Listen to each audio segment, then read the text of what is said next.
Introducing Oakley Meta Vanguard, the new performance AI glasses designed for athletes. With hands-free capture on an action-ready ultra-wide camera, powerful open-ear speakers, and built-in Meta AI that syncs with your Garmin devices for real-time insights while you train. Take your performance to the next level with Oakley Meta Vanguard. Athletic intelligence is here. Learn more on meta.com.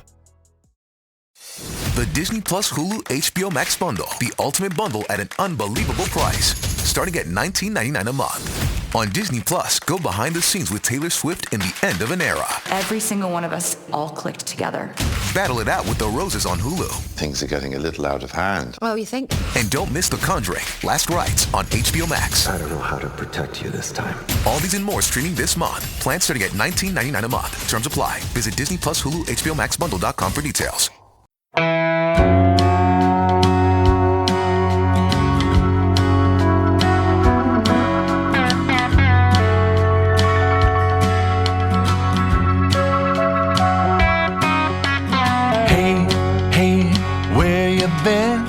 Buckeye Talk is about to begin. Hey, hey, hey, come on in.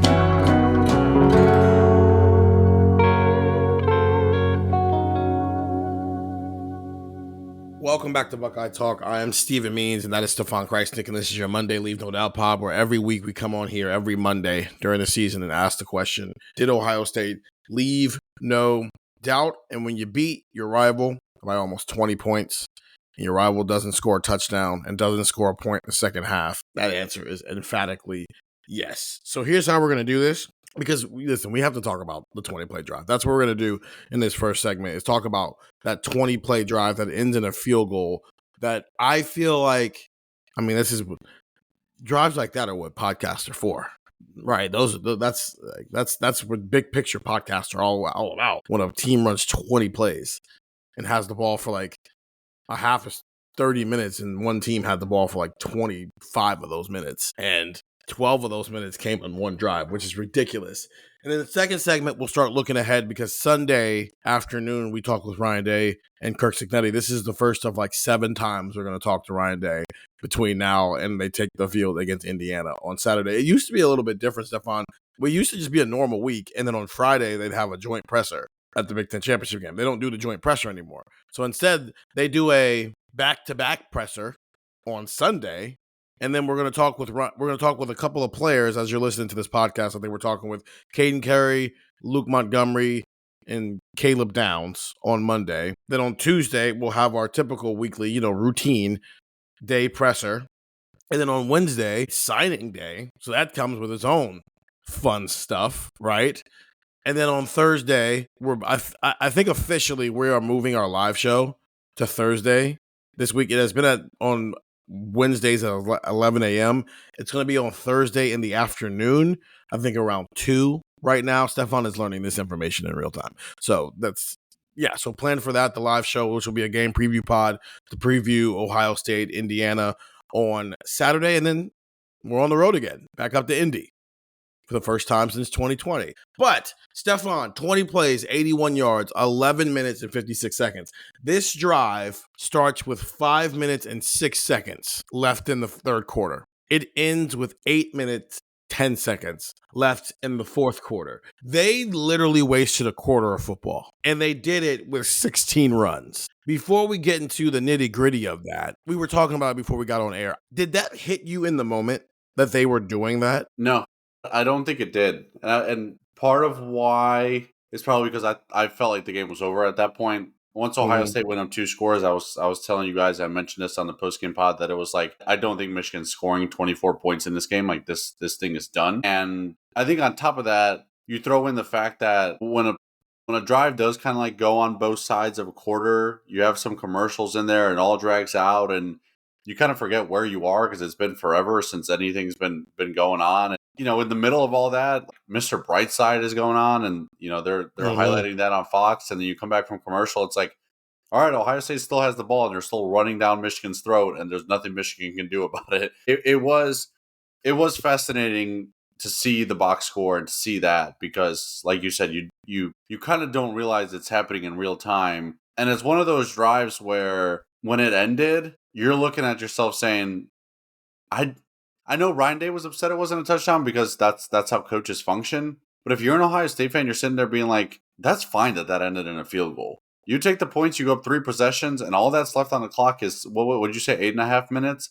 Like, it's over. Like, that was game over. Once that field goal went through the uprights, it was game over. That drive probably felt cathartic if you're an Ohio State fan. I think that drive broke Michigan. And the reason, it wasn't like it was explosive run, and now Ohio State's chilling. Explosive run, Ohio State's chilling. Explosive run, little short pass. They were like, I'm getting 3 yards on first down. I'm getting 6 yards on second down. I'm getting a 3rd and 2, and I'm converting it. Maybe I'll bust a 14-yarder here. No, we're going to go back to, I got 2 yards here. I got 3 yards here. 4 yards there. Michigan stopped us at the line of scrimmage. That was something you would have expected Michigan to do to Ohio State, not the other way around. And I think that is what is the most impressive about it. Is there a play, one play specifically of those 20 plays that you think is the most impressive? Well, I want to say one thing too I'm trying to make sure I had the sequence right, so I'm looking at this here. Talking about breaking Michigan, I think not only did that drive break Michigan's defense, it broke Michigan all around, because the next drive, 3 plays later, was when Caleb Downs had that hit on 3rd and 18, where it was like, oh, Michigan doesn't want to be here anymore. I'm looking at it now, it's 7:20 to play in the 4th. Yeah, that drive killed Michigan. The play that I loved was, I'm trying to make sure I got the sequence right. It was a scramble by Julian Sayin. And I think it was still in the 3rd quarter. It was before the commercial, where Julian scrambles to his right. And I don't love the play just because Julian scrambled and got the yards, right? Like against Penn State, I love the Julian scramble because it was him just making a play. This play was awesome because 3 of the more criticized players on Ohio State's offense made that play happen. It started with an awesome block by Tegra. CJ Donaldson kept an edge rusher off and bought time for Julian Sayin. And then Philip Daniels, there's a Michigan defender like floating in the air, trying to draw a hold, is just doing the most to try to do anything. And Philip Daniels literally just grabs him and throws him to the ground. Just throws him to the ground. And Ryan Day was telling us during the Sunday press conference that he had via Zoom after Cignetti talked, and he was talking about how good the offensive line was in this game. And I know we're going to talk about them a lot, I'm sure, on this drive. What he said, it was 43 knockdowns? 43 knockdowns, and he's never seen that before. Yeah.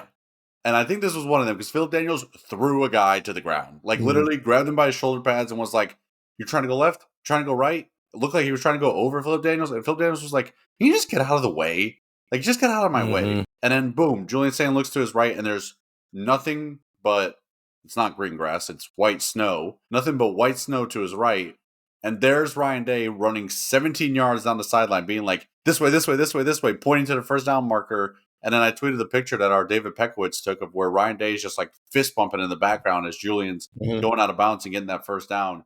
That was my favorite play, because it was Julian, a Heisman contender, making a play. It was Ryan Day being amped up on the sideline, looking like a guy who's enjoying a job that should be very enjoyable, and not what it was last year when everyone was like, is Ryan Day having fun? Ryan Day's having fun. That's what it looks like, is pointing your quarterback to a first down. And then you throw on top of all that, it's made possible because Tegra Shabola, Philip Daniels, and CJ Donaldson did their job to an elite level. I love that play, and I love that. Sometimes on the broadcast, it's hit or miss. Depends on pace of play. Sometimes you just don't get a replay right. There was a few CJ Donaldson 7-yard runs where I'm like, I would love to get the all 22 replay on this, but I get it. The next plays go in, and Fox is talking about things and whatever. They showed the all 22 of that, and you can see the offensive line. Everyone just shifts. If you're looking at it from Julian Sayin's perspective, everyone shifts to the left, just completely leaves the right side vacant. And obviously, if you're Brian Hartline or Ryan Day, you're looking at that play saying, all right, why was nobody open, or why couldn't we have completed a pass there?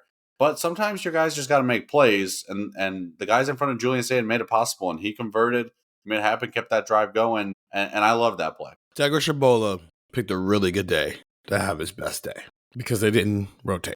He just played the entire One of the offensive players of the game. Yeah, there was a lot of offensive players of the game. Everybody. Same on defense. Special teams, not everybody. Lorenzo Styles and Riley Pettijohn. We'll see, though, because those are coming out as we're recording this. these Sunday evenings, so maybe they get around to it. Who knows? Philip Daniels is on the list of people that if you're in Michigan, because Michigan was all nonsense all day Saturday. I think that's a fair thing to say with some of the stuff they were doing. I mean, yeah, they had a dude flop, right? They were on nonsense all day. And I get it. It's a rivalry. It happens. It got a little pathetic. And again, I don't know if I realized it. I knew they were doing it, but I think when this has happened, when you are actively getting punked for 12 minutes on the actual football field, it felt like there were a lot of plays during this drive where Michigan was more active after the whistle had blown than after the ball was snapped. Like, how many times did a play get run and now, like, the refs are having to pull people apart? You're seeing Austin Sareveld have to, like, be a captain and get in the middle of people. Luke Montgomery's getting a unsportsmanlike conduct penalty, right? We both remember at halftime, and it was cool to see it on the television because we're all paying attention to Jermaine and how everyone's going to the locker room, and he's like, no, I'm going to go argue somewhere with the Michigan players. They showed Caleb, because he's the one who had just calmed Jermaine Matthews down from the last time Jermaine Matthews was getting chippy with Michigan players. So for that to be happening 45 seconds in like real time after he had just had a conversation with him, and Caleb's like, dude, come on, man, stop. I didn't even see Jermaine talking to the Michigan sideline at the end of the half. I happened to be looking at Ohio State sideline, and one of the assistants or analysts or whatever started sprinting toward Michigan. I was like, is there a coach that's about to go fight? And I said, oh no, he's going to grab Jermaine. Jermaine it's like first team all back alley. Who are the guys you want with you in a fight? And so there's like a Draymond Green effect to it, where there's a need for that on a team in sports. 100%. There's a need for the edgy guy, but there's also a need for the non-edgy. There's a guy who has to be there who can like filter the edgy guy so he doesn't go too far that it costs them. And I do think Caleb, Sonny, and Austin at various times throughout the game did very good jobs of letting the edgy guy be edgy, but also like, no, it's time to pull you back because we can't lose you in this moment. And then you got Brandon Ennis, who's like the edgy guy who's also a captain. So that's it's all the other captains are the angel on your shoulder, and then there's Brandon Ennis as the devil calling you, no, you should talk more trash. No, you should get further in his grill. I almost wish I could have seen Brandon Ennis' face when Bo Jackson started getting chippy and then backing it up with his play. He's probably like, yes, he's learning. And then you got Austin Sareveld, who's like trying to get the DB out of Bo Jackson's face. And Bo's like, no. I have things to say to this man. My plays on this drive, my first one is Bo Jackson's 13-yard run on 3rd and 2. It's one of the first plays of the fourth quarter. And the reason I want to bring it up is Bo Jackson was awesome in this game. But the 13 yards isn't because of something Bo did. The 13 yards were made possible by Nate Roberts. And when Ryan Day started talking about the explosive runs, I went back and listened to some of that. He had mentioned the fact that they weren't necessarily scheming up plays to be explosive runs. He just was almost calling out the offensive line to execute this play. And hey, Bo, hey, CJ, hey, James, hey, Isaiah West, you need to be what we recruited you to be. And if you get to the second level, it might just be an explosive run, even if it's not drawn up for one. Sometimes you need your dudes to just be dudes, right? Because even Jeremiah Smith's touchdown catch, I don't think that was drawn up to get a touchdown. I think it was just drawn up. It was supposed to be an explosive play, but JJ did the rest to get into the end zone, right? Like Carnell Tate's play was drawn up to be a touchdown pass. Brandon Ennis's touchdown catch was drawn up to be a touchdown pass because where they were at on the field. But if they ran that at the 20-yard line, I don't think they would have been like, Brandon, you better get in the end zone or this play failed, right? It's just, that's not the way that play is drawn up.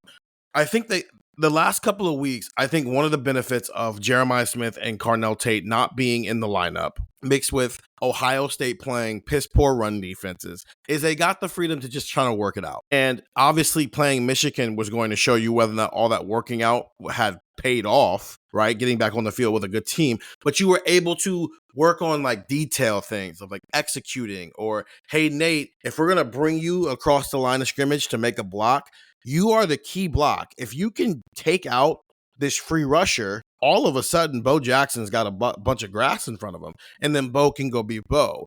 And that's this entire play. It's 3rd and 2. They could have easily just ran something to get to 2 yards. And given the way this drive is going at this point, they might as well have. They bring, and I often hate it. I hate when they do that with tight ends because if you don't get there, then it's a TFL. It's one of those plays where if the tight end makes the block, it's an explosive play. If the tight end doesn't make the block, it's a tackle for loss. Nate Roberts, who, listen, he's going to be a really good player one day. I know we've hated some of the ways they've used him, but this is why I think I said this to you in the press box of, yeah, but sometimes he's going to be lined up in the backfield. That doesn't mean he's playing fullback. It's just how they align their tight ends. And he's lined up in the backfield. They bring him across the play. He makes the block. Bo Jackson puts his foot in the ground, puts on the brakes, turns left, shifts back in the gear, and now he's upfield. And that type of stuff can like break a team because it's 3rd and 2. They're probably going to do something just to keep a drive alive. Nope, here's 14 yards for you. Yeah. And it's funny because like the biggest cliche ever of football is a game of inches. If Nate Roberts is like 0.2 seconds or like later on that play, it's probably a tackle for loss. Like he blocked the guy just in time to the point where like the guy still almost got Bo Jackson, but Bo kind of he like grabbed like Bo's shoulder pad like just in time, and Bo was able to kind of like kind of shake it off and then make the move. Where it's like if it doesn't work, we're saying it's so stupid. Like why is this play riding on Nate Roberts? But it worked, right? And then you say okay, this is a good play.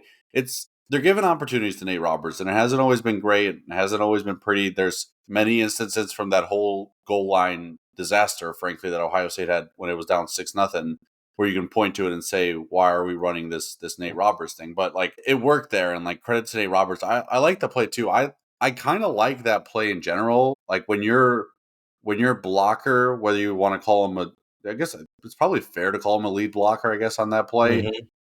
When you can get him like on a bit of a head start, I don't hate it. There was a play earlier on the drive where David Adolph was kind of the guy being used as a bit of a lead blocker, at least like the guy setting the edge. And it's like that wasn't particularly great.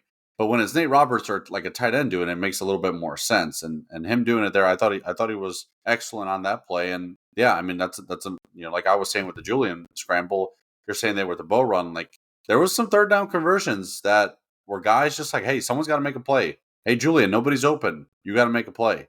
Hey, Bo, this guy grabbed you by the shoulder pad. Can you still make a play? That's how these drives get extended because it's not, especially a 20-play drive. Not all 20 plays are going to be blocked perfectly or every route's going to be run perfectly and guys are going to be wide open. Like at some point, someone's got to make a play. And that's maybe if you were to say like, how would I define what this drive was? It was just dudes just making plays. Up until obviously the final play where it's third down and they end up not getting it and have to settle for a field goal. But everything up until that point, it's either blocked well and someone took advantage or someone just had to make a play. And I loved it, man. The drive was just awesome. It was very much just Ohio State playing some FU football. And to your point, the very next play, Isaiah West comes in the game and it's -1 yards. And then to the David Adolph point before I point out this other play, because I just thought this 3-play sequence of 13 yards, -1 yards, 14 yards was just, you saw some athleticism from some of these offensive linemen. But I think I don't know how to feel about the fact that David Adolph, a walk-on wide receiver, is their best non-starting wide receiver when it comes to blocking. Receivers are awesome here. You spend a lot more time blocking than you do getting the ball. Mm-hmm. So it's. I mean, we've been wondering what's going on with Mylan Graham. It's not, it's the consistency and catching the ball, securing the ball. But it's also, you got to block, man. JJ is the one dude who, and actually JJ's not a bad blocker. It's just Carnell's an awesome blocker. And Brandon Ennis, who body slammed a dude on Saturday, he's an awesome blocker.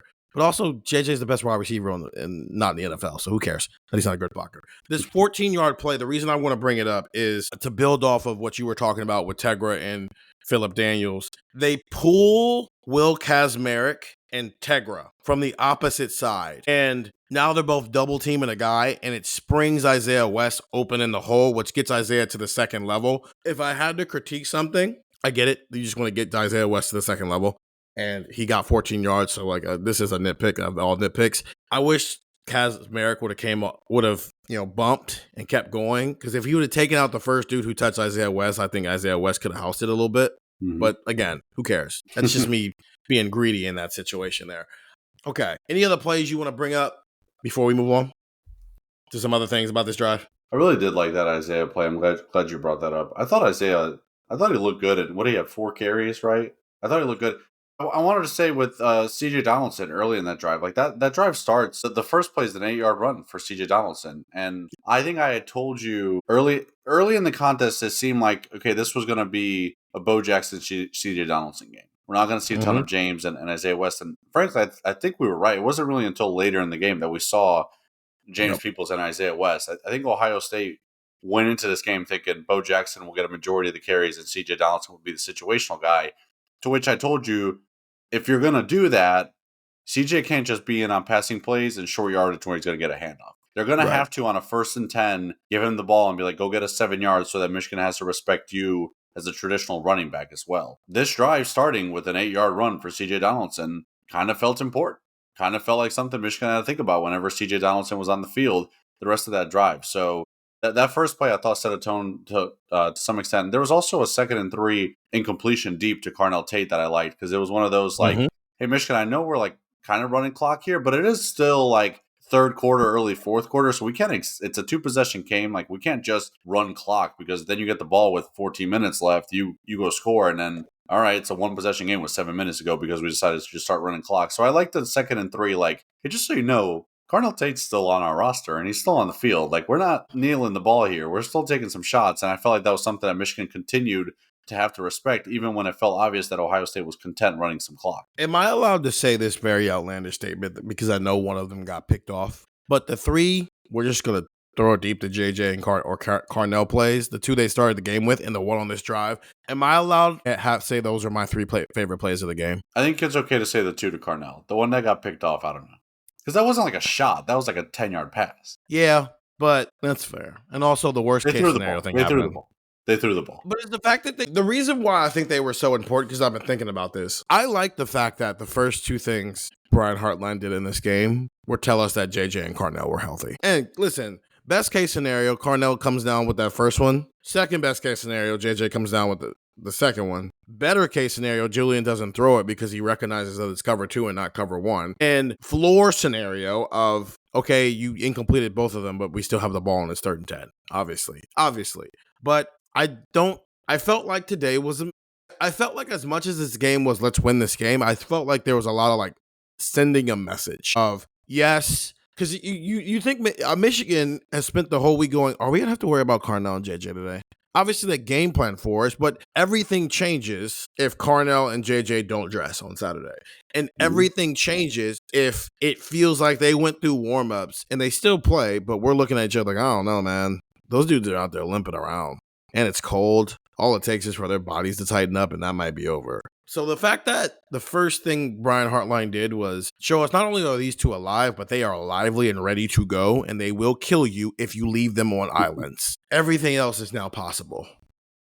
Because you have validated the threat. That, yes, the threat you think exists does exist today. And to that 2nd and 3, I think that was the same thing. That was we've been running the ball. Let's chuck it. And at worst, I mean, it's 2nd and 3. It's now 3rd and 3. So, all right, we're still in a reasonable territory to convert this. We should convert 3rd and 3, and they converted 3rd and 3. That's why I liked those plays. One other question, and this has nothing to do with this drive. Bo Jackson's 36-yard run, where if you take a picture of where it started, and you took... I said that to our text. I know. Yeah, 614-350-3315. 2-week free trial, $3.99 after that. I would show someone that picture and ask them to tell me what they think happened on this play. And at no point would somebody go, he got 36 yards down the field to the goal line. Also, what he did before that, the talking trash stuff. But they did the thing I think everybody's sick and tired of. Bo Jackson did all the work to get down to the 1-yard line, but didn't get into the end zone, and now they're bringing CJ Donaldson in. And then they messed around in the goal line situation for 4 plays. Do you think if Bo Jackson hadn't have fumbled the week before, Ryan Day would have, Carlos Loughlin would have kept him out of the game for that entire sequence? Maybe. It's just difficult. It's just a question. The entire sample size before that feels like they would go to CJ there.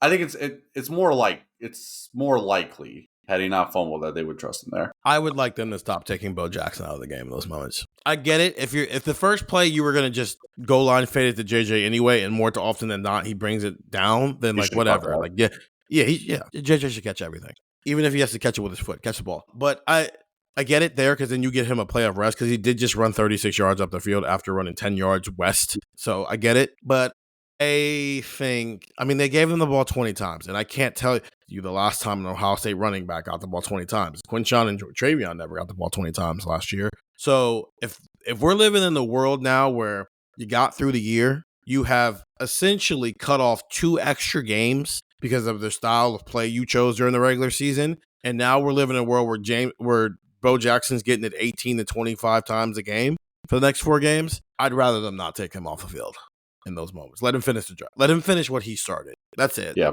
That's my only pet peeve. I feel like James Peoples has a little bit of goal line potential in him too, but it might be too late in the year now for that. But I'm just so I get that CJ's going to have a role. It's not that they shouldn't do it with CJ. It's that if Bo Jackson does all that work to get you down to the 1 yard line, let him go get the touchdown. Yeah. That's all it is. I think my problem with that whole sequence was just it's not so much who was the running back, it's the fact that like it was pretty obvious that you were going to run it on some of those situations, right? Why not have Carnell or JJ just as a decoy on the field? I think it lightens the box at least by one body, maybe 2 bodies. So yeah, but this is not a nitpick pod. This is leave no doubt. Yeah, we're not nitpicking a team who just beat the Tribe about 20 points. CJ, excuse me. Well, same guy. Julian Sand, 27 dropbacks. Michigan sent blitzes on 12 of those dropbacks, and he was 8 of 11 for 112 yards and a touchdown. On the 15 they didn't send a blitz, he was 11 of 15 for 121 and 2 touchdowns plus the interception. When he was kept clean, which was 25 of the 27, he was 18 of 24 for 3 touchdowns and 228 yards, and obviously the interception.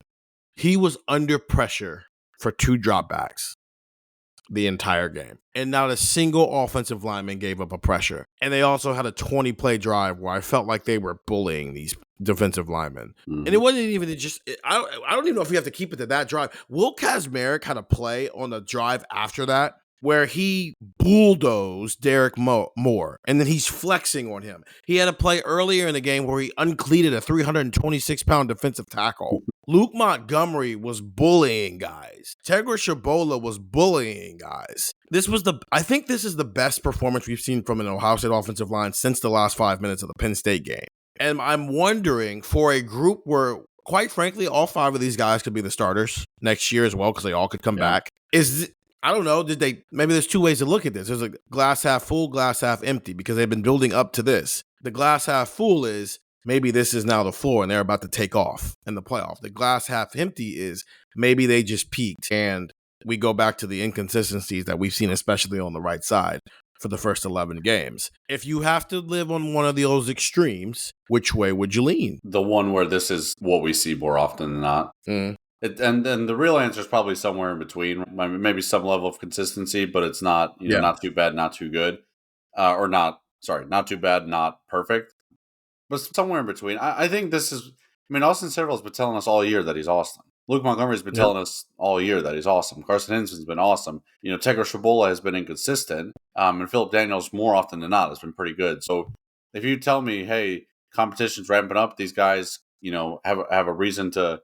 Be on it every snap, right? And that's difficult to do as an offensive lineman. Everyone else is rotating and getting load management. You're the one who has to play every snap. That's not particularly fun. But when the competition ramps up and you have something to play for, I think this is closer to what we're going to see from the unit. I was a little surprised that Ohio State's offensive line nationally hasn't gotten a ton of praise. And I'm not saying they necessarily had to be like Joe Moore finalists or something like that, but I think for them, seeing Michigan's offensive line be Joe Moore finalists, a unit that I don't think is very worthy. I'm not saying the offensive line that Tyler Bowen was saying, hey, go out there and prove that you're a better offensive line than their offensive line. But I'm also not saying. I'm saying it. I think there was a lot of point proven on Saturday. And there's a video out there of Keenan Bailey, and he's yelling coming back up the tunnel, 14 personnel.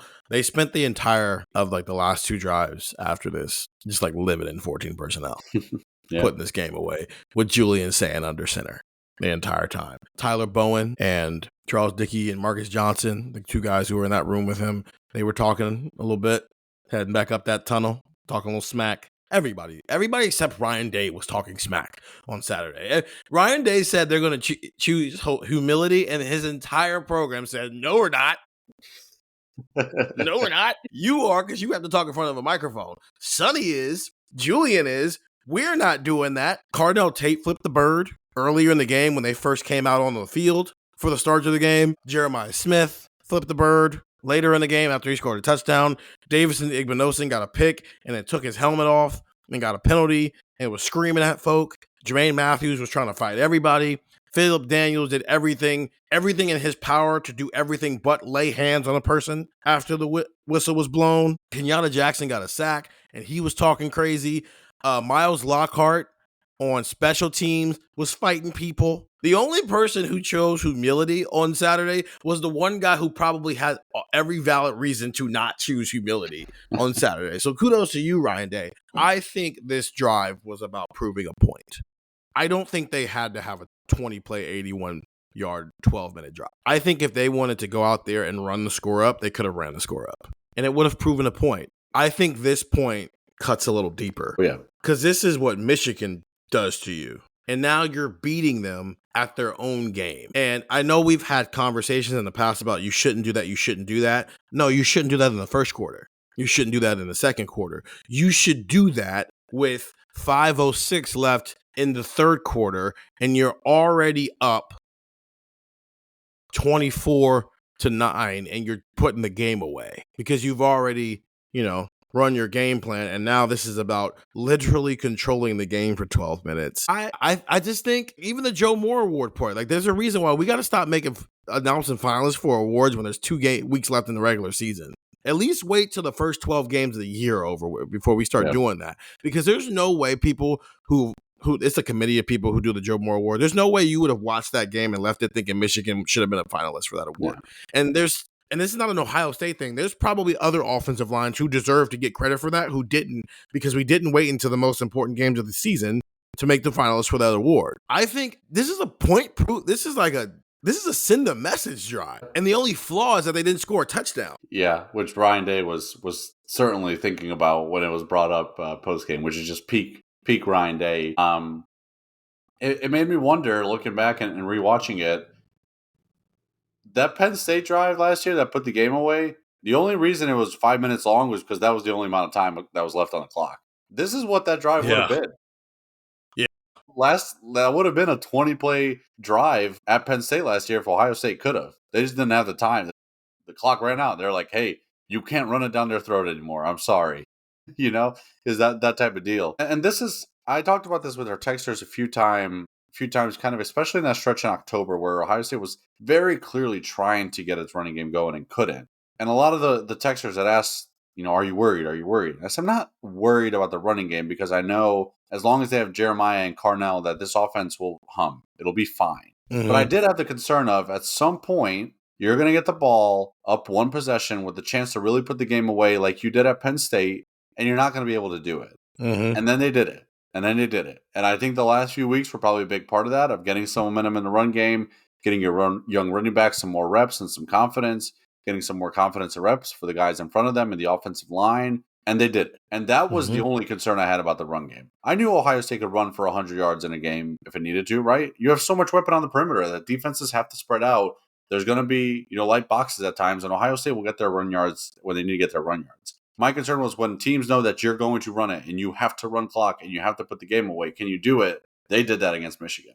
They did it last year against Penn State. They did it against Michigan. When they can do that, I don't know what you do against this offense. I don't know how you slow them down. 24 is the number I'm going to keep saying until I'm proven otherwise. They're not going to give up more than 24 points in a game, and they're not going to score fewer than 24 points in a game.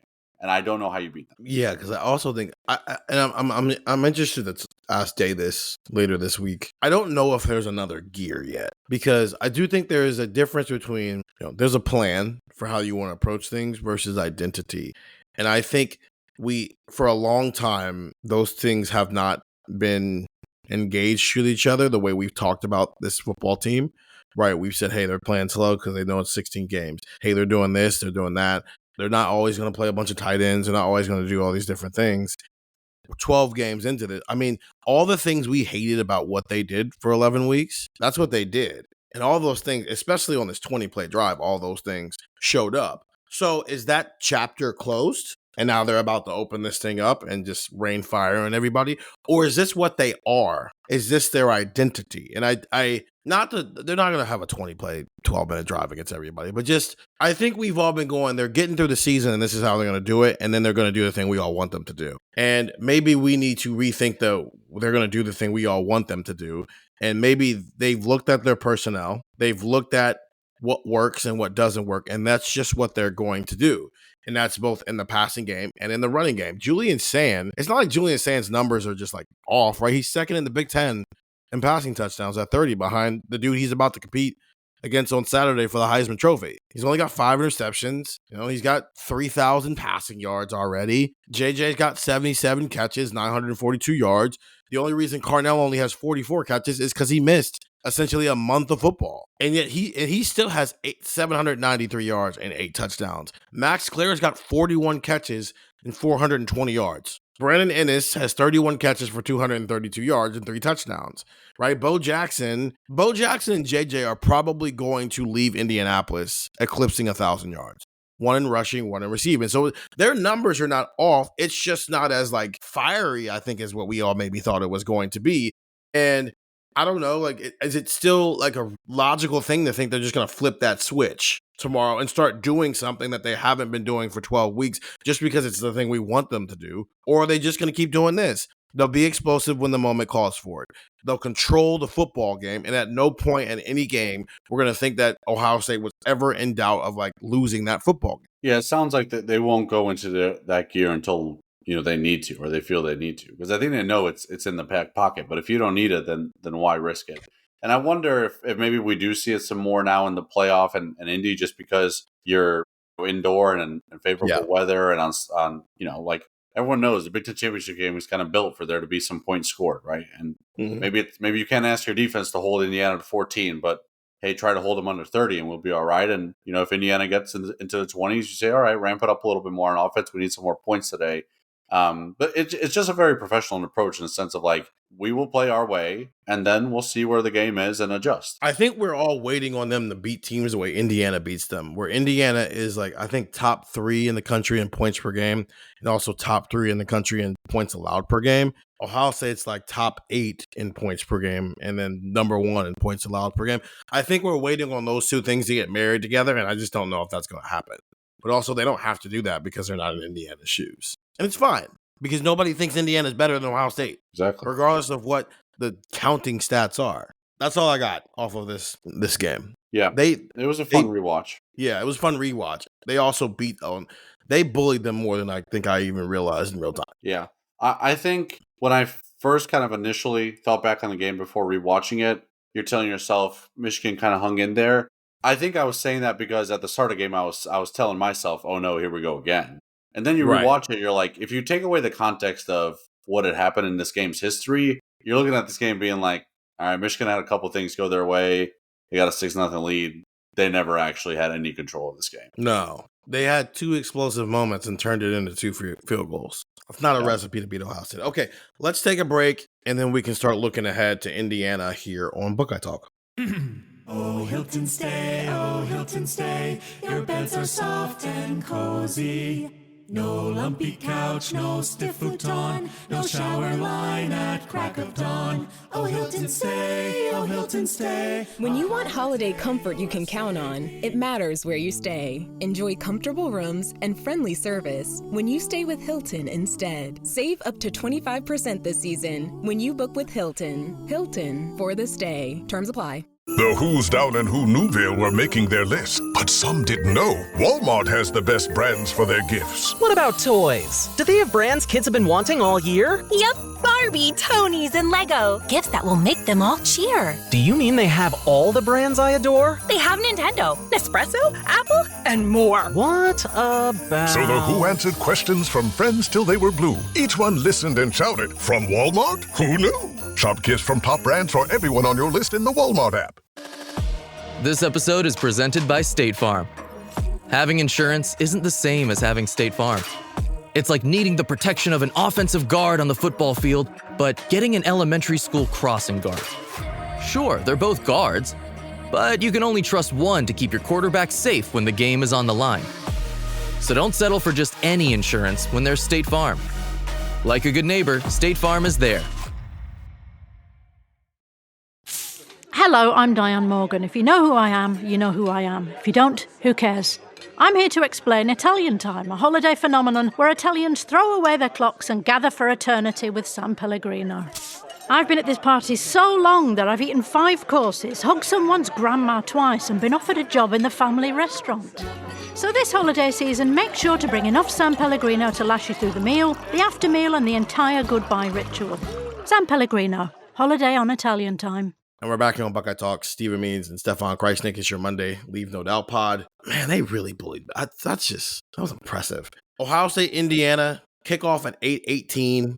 Fox. Ugh. Is it technically big noon kickoff since it's a night game now? If they label it as big noon kickoff, they should get sued. This is the last time that Joe Klatt and Gus Johnson are going to call Ohio State this year. What did you think of this broadcast? Kind of odd. I didn't love it. Wasn't great. I didn't think Michigan was being chippy. If I'm being quite honest, I don't think chippy was the word. I don't think they were being dirty because I think that's too extreme. Probably. But it's some word between those two things that they were being. It was like antagonizing, instigating. Like maybe that was more the word. Yeah. Like baiting. It felt like they were trying to. Jerry Hill wanted Bo Jackson to like throw a punch, and Bo Jackson was like, "I'm not going to do that." Yeah. You got to try to bait the freshman into making a mistake. I'm not saying it's the wrong thing to do, but it felt like Michigan was like, I feel like they started chippy and then Ohio State wasn't responding. And then they were like, hey, we got to get them to respond so they make a mistake. And then they kind of started like doing too much. So maybe doing too much was the word. I don't know, like annoying. I feel like at some point Ohio State was like you just wanted to like flick them, be like, get off him. Like, stop annoying me. Like, quit bothering me. And I get it. There's a way that they've gone about things, right? There's a way, right? Everybody knows what happens in that tunnel. And it's the reason why there's a lot of people out there who would weather that tunnel change. And that's not just an Ohio State circle. That's a lot of different people. I understand Ohio State gets the brunt of like, Ohio State's always complaining about Michigan. No, there's a lot of people actually who are complaining about some of this. I'm Michigan surprised stuff. the Big Ten hasn't done something about that. Yeah. Just because Ohio State started losing 4 years ago doesn't mean they just started complaining about some of these things. These things were issues before Ohio State was on the wrong side of this rivalry. I think, but I get it. You're the less talented team. You got to do things to equal the playing field. I think those things, the antics, I never have a problem with antics. But when it feels like that's all you're doing is antics, you become a caricature of yourself a little bit. And now it just looks, it kind of looks pathetic because it felt there, because they started it early in the game. It's like, dude, you're up 6-0. You just picked off their quarterback. Well, why are you doing this already? At least like it never, I said it in the press box and it came off crazy. I understand that. But I didn't feel like Michigan was actually ever trying to win the football game. And that was like then. Now rewatching it, there were moments where I'm like, okay, this happened. Now what? Now we both have personal foul penalties. Okay, so if we both get another one, both of us are going to be sitting in the locker room. And you're just as valuable to your team as I am to mine. You know what the game actually kind of reminded me of? If this was a non-rivalry, non-emotional game. If you remove the rivalry and the emotions and the chippiness and the back and forth of this game, I think it was Ohio State, Indiana from last year. Yeah. But I don't feel like I walked away. Like, Dylan Brooks in the NBA? Mm-hmm. Michigan felt like how Dylan Brooks acts in the NBA, where it's, can you at least, I get it, you got to do all this stuff, but can you at least also play the sport we're playing while you do those things? Because I don't feel like I lost respect for Indiana as a program. I lost respect because they. Yeah, I was talking more from a game plan. It felt like Michigan got to a point where they were like, "Hey, let's not get blown out." And it's like, "What are you doing?" Yeah. I meant it more from that sense. Yeah. Oh yeah, I agree with that. Yeah, that was Indiana's game plan last year. It was like, hey, I think they realized very early that, hey, let's not get blown out. And that's a good way to transition us because I asked Kirk Cignetti about that idea. He just flat out admitted the fact that team last year probably the moment was too big for them. Both the Ohio State loss and the Notre Dame loss, but it was probably the best thing for them because. Yeah. I thought his answer to you was awesome. I looked at it was great. It was because I looked it up. Ohio State's the first ranked team he's ever played as a head coach. Because you gotta remember when he got to James Madison, they were an FCS program and they joined the FBS while he was there. So that's his first ever ranked opponent is a team in now or never mode. I don't think that's true. No, look at that. That's the first time. Was Nebraska not ranked when they played Indiana last year? No. I thought they were ranked and Indiana beat the crap out of them and then they fell out of the rankings. It could have been that they were ranked like in the coaches poll or something. Yeah. I don't think they were ranked at the time that game was played. But it's just like that's his first like true stage as an FBS head coach is that. And it felt like the entire program kind of tucked tail a little bit, but it does seem like they've learned from that. He brought that up. Like, hey, whether it was personnel that we brought in, whether it was the mindset shift, whatever it was, that you saw what it looked like. Okay, this is what we need to go be. We're going to spend the next 11 months turning into that.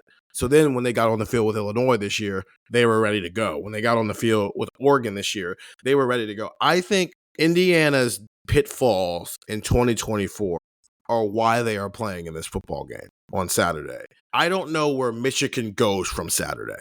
That's, I think, the fundamental difference. Mm-hmm. Indiana played in a way where it's like, you need to learn from this because there's more out there to get. If Michigan's just going to approach the game like this every single week, then it's going to be interesting if they win, and if they lose, it's just going to start looking pathetic. But to talk about Indiana now, because we don't have to spend another 30 minutes here ragging on Michigan, because that's just not what we're here to do today. I don't think our listeners would mind.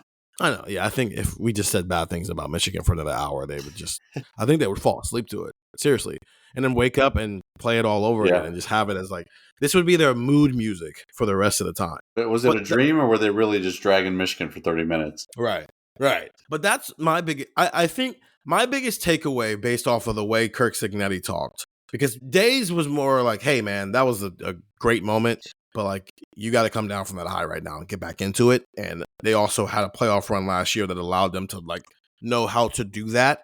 But with Kirk Cignetti, I wanted to walk away from that presser feeling like they're ready to take their best shot at this. And who knows what that's going to look like, right? Ohio State is a very good football team. Indiana's a good football team, too. But they are not as talented as Ohio State is. So their best shot might still be a 38-13 loss. But I don't want to. I want to feel like they're ready for this moment, in a way that last year they just weren't ready for the moment. And I think he hit on all the right things while being real. Like, he didn't try to brush it off of and go, last year's last year. This is a new team. He's like, no, we weren't good enough last year, and also we do this thing where we go fraud or scammer. I don't want to say they were frauds last year, but it was definitely fraudulent behavior how they ended that year. Yeah, there was. It was. I don't want to say that they got humbled because they did something that's never been done in Indiana football history. I just think that they got a reminder of the gap even at the top of this sport. Because I think from the outside perspective, you see the top 25 rankings and you see, someone like a Missouri sneak in at number 10 and, Ohio State's at number 3. And you're like, okay, Missouri's in the top 10. They can, there's still a gap. There's still a difference, right? Maybe Missouri's probably the worst example I could have gave there because they literally beat Ohio State a couple years ago. We all know the circumstances. Yeah, but even then, we know the circumstances, but the average listener is listening to this being like, didn't they lose to Missouri? Well, that's fair. But there's still a gap when teams like that get on the field, right? Like a fun Ole Miss a couple years ago. We're recording this with Lane Kiffin already gone for LSU, but Ole Miss in 2023 was kind of like Indiana, where they would beat up on some teams, and then they got on the field they would get up there to the top 10 of the rankings. You're like, all right, Kiffin has a chance to make a statement against Saban or a statement against Kirby Smart, and they get the wheels beat off them. Mm-hmm. And then they went into 2024 and they beat Georgia. And you're like, okay, this program took a step. They saw where they lacked. They went into the portal and got Walter Nolan, who's a first-round pick on a defensive line. They went and got dudes in the trenches. And I think that's what Indiana went through. And I think that is a very promising sign for that program, that Kurt Cignetti is the guy who will talk smack and be the guy who puffs his chest out and speaks on behalf of a program that's never done anything like this before. But when you get punched in the face, do you just keep talking and saying, well, we're better than you. We're better. We could have beat Ohio State. We just weren't okay. We didn't play our best game that day. That's not what he did. Mm-hmm. He looked in the mirror and they made changes after what happened, against Ohio State, after what happened against Notre Dame. He does the right balance of cocky and humble. And I don't think we saw kind of that humble side a lot last year because he was politicking for his program a lot and he had to do that. But I think this year we're kind of seeing hey, Cignetti's actually a really good coach who can balance. I want my players to know that I think they're the best, but I also, as a coach, need to understand, how do I put my team in the best position? Who needs to be there? How do I get myself to compete with Ohio State and Notre Dame and Georgia and whatever, those teams of the world? I wasn't sure how he was going to answer your question because I didn't cover Cignetti at Indiana. I was already here by the time he came to Ohio State, so I didn't know what his demeanor was like on a day-to-day. We see the clips, right? Google me and all that. We see the clips. Yep. what is he like on a day-to-day? Because I think Ryan Day sometimes handles kind of these questions really well, where it's like he understands what you're trying to say and he doesn't take offense if you're like making a certain point. When you had said to him, like, did you learn when you got on the field, like, hey, we're not quite like, we're not, what, like, how'd you phrase, like, we're not with those teams yet? Just like the whole preface, I did a good job, but not a good job. I talked sometimes in I thought the question was fine. I thought the question was I know, but so this is just inside baseball at this point. Sometimes the best thing for your question is to talk less. Yes. And sometimes it's very easy when you're trying to formulate a question where there's like an underline of what you're asking, but like it's the art of its oppressor, so you can't couldn't just come out there and be like, hey man, do you feel like you guys kind of pissed down your leg a little bit last year? Like, I can't say that, right? You can't say that thing. Like, hey, do you feel like you guys were frauds? Because it's not going to get anything. Right. But if you set it up, so he says that team was not ready for the moment because you asked the question in a way where he understands what you're asking, but you're trying to be respectful about it. And so that's what I did. My question was, when you got on that field and you saw on the other sideline what it looked like, what real championship caliber program looks like at this level. Because they even said it, right? People talk about the Google me stuff, which is right. I think FBS's introduction to him as a head coach was, we're going to beat Ohio State, we're going to beat Michigan, we're going to beat Oregon, Google me, all those different things. And that stuff is great. But when that's your introduction and you're not there on a day-to-day basis, it's very easy to, well, that's what he is.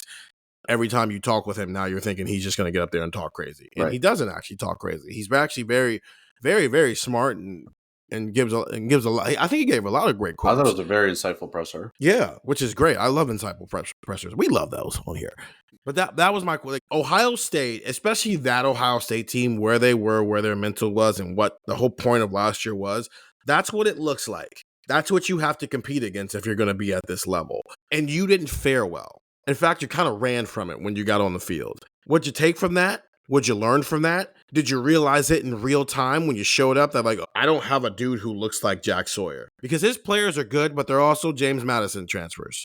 Ryan Day's got 5-star recruits who are thinking they're going to be here for 3 years and out of here. I don't have you didn't have an Arvell Reese. Aiden Fisher's a good linebacker. He ain't going number 1 in the NFL draft. Right. And that was what I was getting at. Like, you saw the horses that you need to win these races. And did you realize that immediately? And the answer he gave was, yes, but here's the context. And I thought it was a great, well thought out answer that has kind of motivated how they've moved this offseason. And that doesn't mean that they've caught up talent-wise. Ohio State, every metric you want to use out there will tell you Ohio State is like blowing this team out the water when it comes to talent, just natural talent. But it was a way, he's building something there. And now that he's seen what it looks like, and now, okay, I've applied it, let's see how close we are on Saturday, and maybe we come out on top of the win. And if we don't, okay, we'll keep chipping, and we'll keep chipping, and we'll keep chipping. And one day we'll look up, and Indiana might just be what Clemson was in the 2010s. Yeah, and I think that was the context of what I want to talk about is the way that he answered your question. I was curious to see what route he was going to take because I thought he easily could have clapped back and done the like, what do you mean we didn't deserve to be on the same field as them? Like we were a good team. They were just a better like. There's a lot of coaches that would have like put your guns up right away. Like, are you coming after me? I thought the way he answered that question applied to the conversation we had post game about how Ryan Day handled the Michigan game, where Ohio State didn't beat Michigan because Ryan Day did a press conference on Tuesday, right? And Indiana didn't beat Oregon because Curt Cignetti decided I'm not going to talk smack this week. It's the messaging. Mm-hmm. The messaging Curt Cignetti has displayed has been, okay, we got punched in the face. How do we respond? How do we adjust? How do we learn? It was Ryan Day saying, okay, we've been losing this rivalry. We've been overthinking this rivalry. How do we adjust? How do we learn? How do we improve? Right? The messaging is the point that you're trying to make. And then you see the results. And I think we've seen the results from Indiana this year. Could Curt Cignetti get into Mike and say, Google me and still have beaten Oregon? Yeah, probably. Mm-hmm. But he's a guy who looked in the mirror. And this program has taken a step forward again this year. I think that's why they've been able to maintain this for another year. He could have easily said, what I did last year worked. You got us to a playoff. Let's just run it back.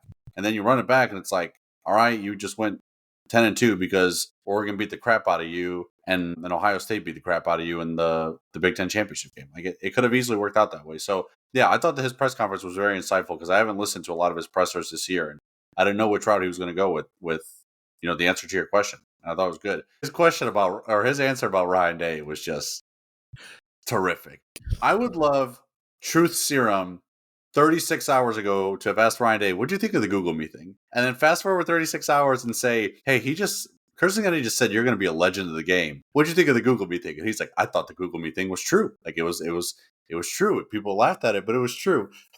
Because, he also did just call me a legend. So I guess I'll be nice.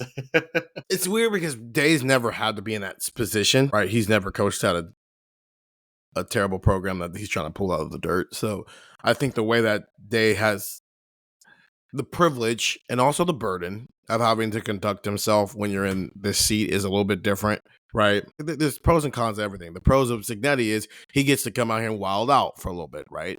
But the cons are it takes a little bit of time for people to take you seriously.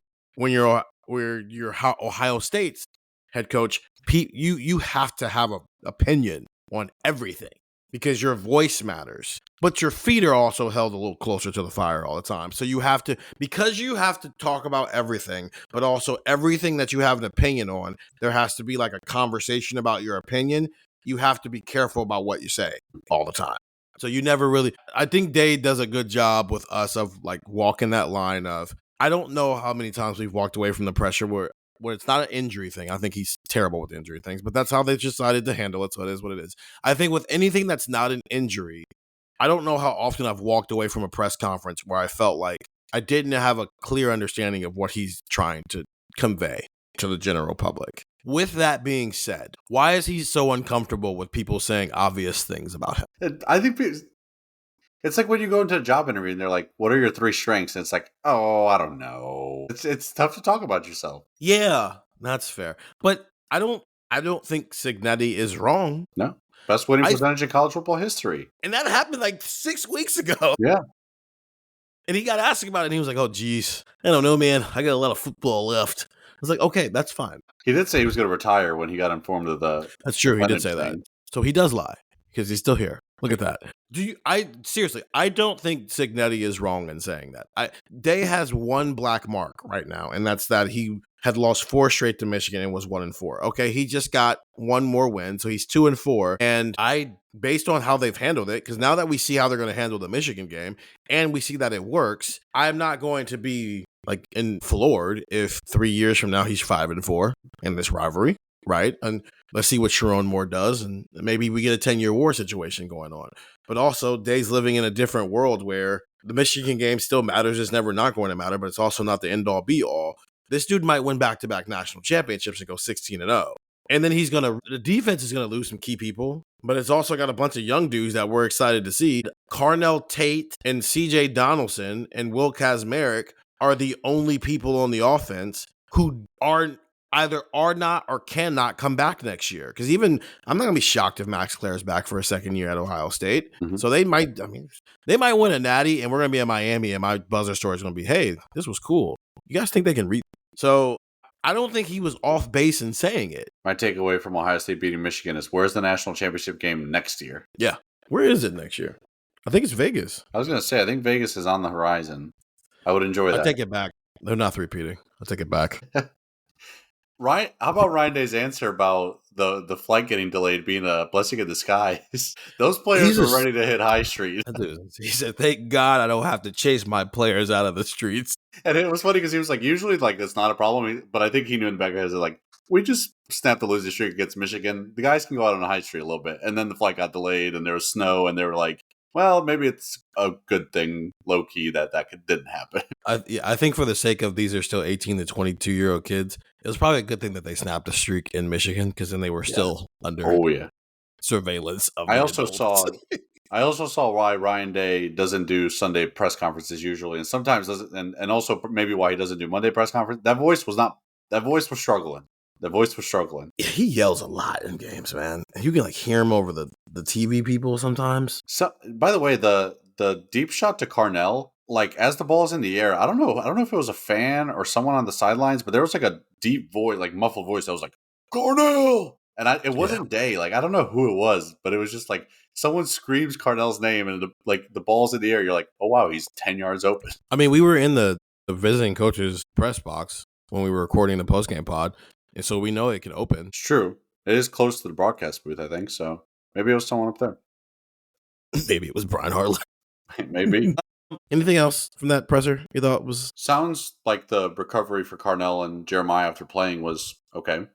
Kind of something you forget is a guy plays and you're like, all right, they're fine. It's like, well, sometimes a recovery after playing can be kind of tough. It sounds like they're fine. That's good. I'd be interested to know how much they practice this week. The question was valid. It also exists because we've been on Carnell and JJ Watch for the last 14 days. True. How often nobody ever does that. We never go on the other side of a guy playing, go, hey, is he still okay? But they're the best players. It's like, hey, are the reason you guys going to win a national championship still okay, even though we all saw them against Michigan? Michigan had no answers with him. It happened with Julian where it was like he rolled his ankle against UCLA or Rutgers, whatever game it was, and he was fine. But it was like, he's fine. Like, actually, right? Yeah. Like, you sure? You sure? Can we talk to Adam Stewart? Are you sure? Is he good? Both of these coaches did their best, company man job of emphasizing that this game matters. I think Day may be a little bit deeper than, because again, he's the Ohio State head coach. He's supposed to have a voice in these things. It matters this year for Ohio State because they haven't done it since 2020. So that's why. It's something they have not done and they want to accomplish their goals. It matters for Indiana because they're playing in it for the first time ever. I think they're the 8th team to ever make the Big Ten championship game from the Big Ten. I think that number is right. I wrote it down somewhere, so if it's not right, I'll maybe text out and say, hey, this was wrong. I'll tell you guys that. The text 614-350-3315. Come find out if Steven is wrong or not. But one more. Go ahead. No, go ahead. I was going to say one more kind of ball thing that maybe we can get into this week that I thought was interesting from the press conference is Ryan Day talking about Mendoza and gave him a lot of props for the way he sees stuff pre-snap and post-snap and things of that nature. I thought that was a very specific thing to hear because that is where quarterbacks have seemingly struggled the most against this defense. Yeah. Like we thought maybe Luke Altmaier would be a guy that could benefit just because he's a veteran. Fernando Mendoza is definitely, it's him or Julian that's the best at doing that. And Fernando's going to have to do it against the defense that's toughest to identify pre-snap and post-snap. So that's a very fascinating aspect to this of we talk about Fernando Mendoza, the Heisman candidate guy who can make any throw on the field and who's mobile when he needs to be and things of that nature. But what's between his ears could also be very interesting to see if that has some kind of advantage against Ohio State's defense that no other quarterback has had this year. And unlike Altmaier, he's got some weapons to capitalize. He can do something with it. Yeah. Indiana's never played in this game. They've also lost 30 straight to Ohio State. Ohio State hasn't been here since 2020. So this is a big deal for two teams. It's the biggest deal it could possibly be in the most inconsequential number 1 versus number 2 team I think we've ever seen in the sports history because both of these teams have wrapped up a bye regardless of what happens. This is just about, do you add an extra trophy to your trophy case this year or not? Right. Well, I get it. We want to project hey, maybe we go to 16. Hey, maybe we go to 24. Hey, maybe this changes. Hey, maybe that changes. But right now, under the current guidelines of conference championship weekend, if you make it to that weekend, they will not punish you for losing it. If you win it, they will reward you for winning it. If you're in the Big Ten or in the SEC and you win that conference, more than likely you are getting a bye. Matter of fact, I will guarantee you if you win one of those 2 conferences, you are getting a bye. But also we watched last year, the 2 teams who won the conferences, one of them got blown out in their first game and the other one lost it their first game. But we're also talking about this one, we can talk about some football stuff, but no one's going to be writing big picture stuff off of what happens on Saturday. We're not going to be coming out of this game going, where's Ohio State going to be seated? Where's Indiana going to be seated? Because we already know the answers to those questions. So will the Big Ten championship game ever be interesting? Probably not. Maybe interesting is not the right word there because this could be a 42 to last year's game between Penn State and Oregon was kind of a banger of a game. It can be when I say interesting, consequential. Consequential is probably because it can be.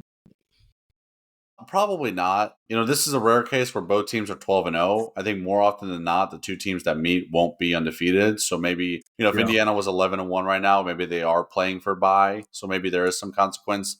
But then again, it's also I don't know if it's a bye or being the 5 seed and playing home against a G5 team, does it really matter that much? So I'd lean toward no, but they're not going to go away because if there is a weird year where a team struggles in the non-conference but cruises through conference play or is successful in conference play, kind of similar to what Alabama's doing right now. Yeah, winning a conference title game could be really important, right? Alabama right now is kind of the last team in the field, and it feels like they're probably safe. But, if the rankings right now had Alabama at 11 and BYU at 10, which I think you can make a reasonable case for, and Alabama's on the outside looking in, then they have to win against Georgia in the SEC title game. And it has nothing to do with what they did in the conference schedule, is that they slipped up against Florida State, So it's inconsequential until Indiana loses a non-conference game to Virginia Tech. And now it's like, whoa, Indiana's playing for everything in Indy right now. So I'd lean toward more than not, no, but there's still some value in it in the way that things are currently structured. The SEC is mid, but with that being said, I do think this is where that conference might trump this conference. And when it comes to like this conversation we're having now, because I think the best teams in the Big Ten are better than the best teams in the SEC. I do think this year, the middle class of the SEC is a little, I'm not going to say better, but it's deeper than where the Big Ten's middle class is this year.